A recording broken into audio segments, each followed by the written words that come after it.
All right, hi Instagram. Today we are in Plymouth, Massachusetts at a monument that you've probably never heard of before, because frankly I have never heard of it before either until just very recently.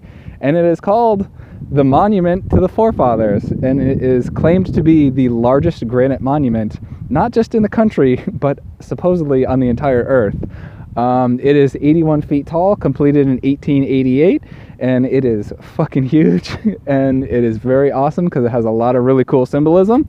So some of the background, it is built by the Freemasons, yes, your favorite organization, and who was also very prominent at the time was the Hermetic Order of the Golden Dawn. So all the information you can find on this is very religiously oriented. I am going to try to put an occult sort of hermetic twist on this and try and interpret it from a symbolist perspective. So it's very clearly labeled and clearly laid out. So let's get closer and we will discuss more.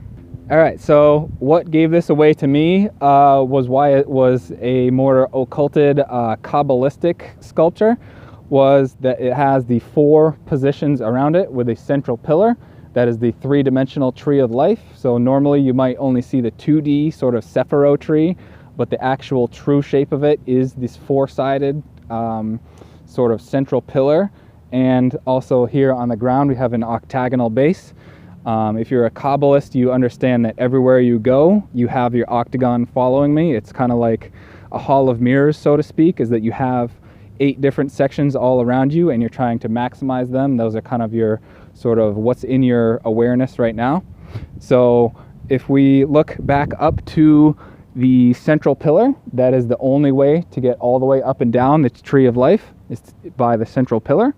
And the 4 of them on the other sides are just sort of the supports. You cannot go all the way up to the source and can't go all the way down to earth.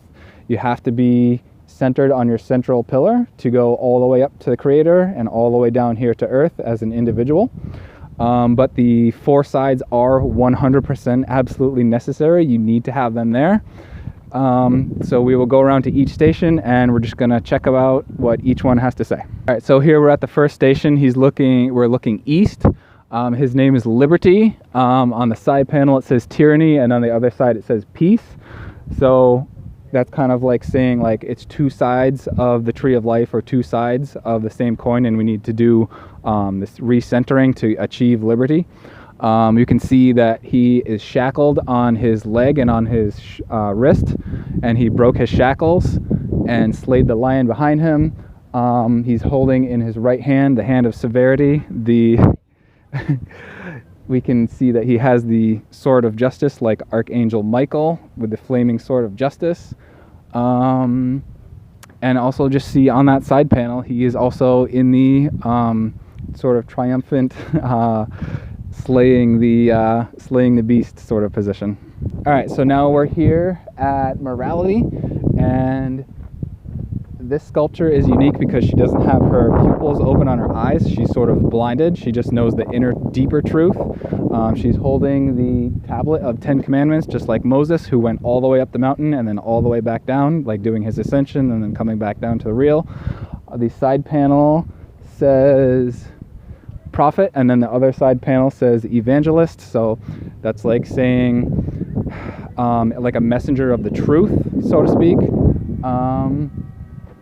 And I think that's it for this. Oh, her necklace has the tablet with the squares on it. That is actually a very ancient sort of talisman or amulet, where the different crystals on the plate would be sort of like the different healing crystals. That's sort of like a very old, like Jesus and the Essenes type of a thing.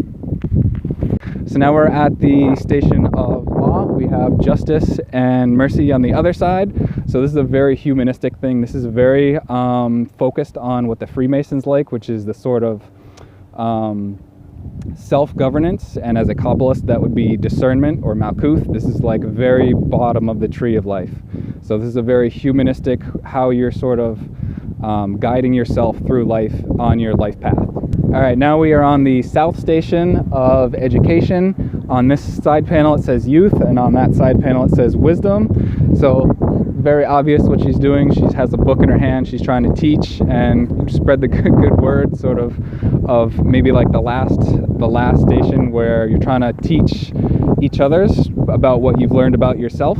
And another thing is that she has the crown of olive leaves, which is a very symbolic of sort of leading a good life and being pure. Like when you won on the Olympics, like if you got the Olympic medal or something like that, you'd get the crown of the olive leaves. And that's also what we find on the back of our money, is we find the olive branches, which is also a symbol of peace.